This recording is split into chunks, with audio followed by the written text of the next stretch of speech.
Any luck? Did you find him? No, I didn't find him either, but the good news is I did cast a magic detection charm, and nobody's operated within 20 meters of the house. Not since yesterday, at least. So, he's still here, somewhere. You know, it's the strangest thing, somehow, the fact that Adrian has managed to vanish without magic within my home is not much of a comfort to me, Lupin. Well, you know your home better than anyone else. Do you have any secret rooms, hidden passageways, anything? Anywhere he could have gone, anything he could have stumbled into? No, I don't have any secret rooms or passageways within my home. What do I look like to you?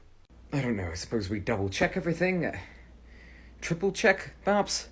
Oh, double-check everywhere I've looked. What a brilliant plan. If only I'd thought about that earlier. Idiot. What if we asked Dobby? Excuse me. Well, you said you ran into Dobby at Adrian's home. What was he doing there? How should I know what he was doing there? I don't go around interrogating every errant house elf that I run into. It didn't seem odd that a British house elf was in America. A recently freed British house elf was in America. In a muggle home, nonetheless, wearing clothes. And they don't make clothes for house elves, here or in America.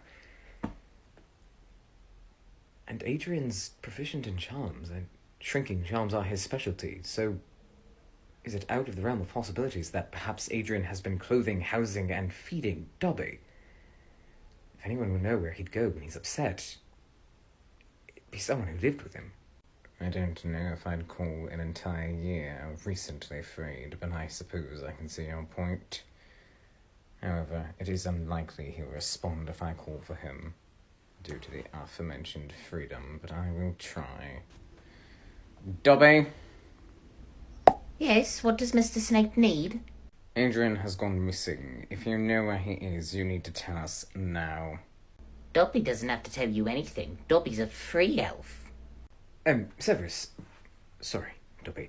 I don't mean to be a bother, but the goal is to prevent upsetting Adrian further, right? Obviously. Well, it's just that Adrian treats the basilisk who tried to kill him like an equal, like a human. And he's been feeding, clothing, and housing Dobby.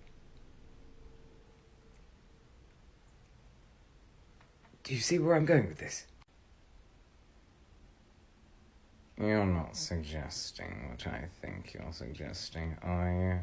Well, I can agree it's a bit odd, but...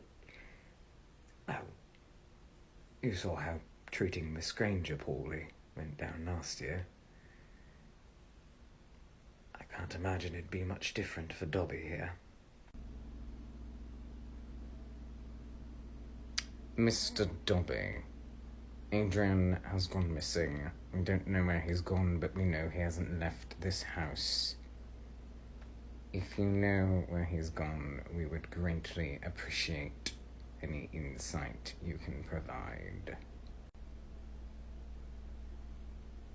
Well, Dobby has noticed that Adrian spends an awful lot of time in his case.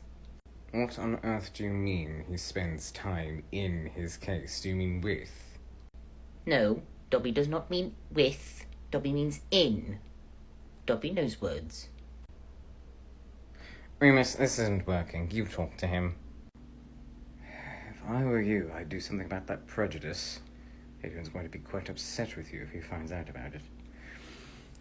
Mr. Dobby, I don't mean to be a bother, but we don't quite know what you mean by in his case.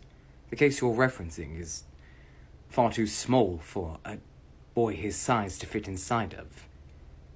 What do you mean? Oh, Dobby likes you much more than Dobby likes Snape. Dobby means precisely what Dobby said. Adrian spends a lot of time in his case. He says it's like a TARDIS that Mr. Uncle Newt made it for him. I don't know what a TARDIS is or who Uncle Newt is, so I'm about as lost as you are, Severus. It's a time-travelling police phone box from a Muggle TV series. It's known for being bigger on the inside. His uncle must have cast an undetectable expansion charm on the inside of it. Oh, Merlin. I'm sorry, you watch Muggle telly? What's wrong? I could be wrong, and I sincerely hope that I am, but I think Uncle Newt is Newt Scamander, which would explain why Albus was so keen on allowing him to attend Hogwarts and why he seems to have such an affinity for animals that are trying to kill him. Oh. Oh yes, that would explain quite a lot.